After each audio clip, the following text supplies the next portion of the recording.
आज आपण 8 मार्च हा दिवस जागतिक महिला दिन म्हणून साजरा करत आहोत. महिला ही केवळ कुटुंबाचा आधार नसून ती समाजाच्या प्रगतीचा कणा आहे. आजची स्त्री शेतीपासून ते अंतराळापर्यंत प्रत्येक क्षेत्रात स्वतःचे नाव गाजवत आहे. आपल्या कष्टाने आणि जिद्दीने घर आणि करिअर दोन्ही सांभाळणाऱ्या प्रत्येक महिलेचा सन्मान करणे हे आपले कर्तव्य आहे. 8 मार्च हा जागतिक महिला दिन म्हणून साजरा करण्यामागे काही ऐतिहासिक आणि क्रांतिकारी कारणे आहेत. कामगार चळवळ 1908चा न्यूयॉर्क लढा. न्यूयॉर्कमधील 15,000 महिला कामगारांनी कामाचे तास कमी करणे, चांगले वेतन आणि मतदानाचा अधिकार यासाठी मोठे आंदोलन केले होते. आंतरराष्ट्रीय परिषद 1910.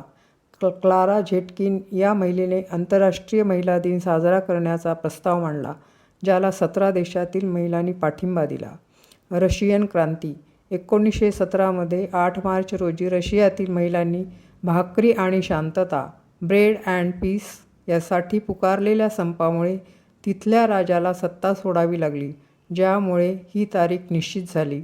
UN मान्यता संयुक्त राष्ट्रांनी 1975मध्ये अधिकृतपणे 8 मार्च हा दिवस जागतिक महिला दिन म्हणून साजरा करण्यास सुरुवात केली.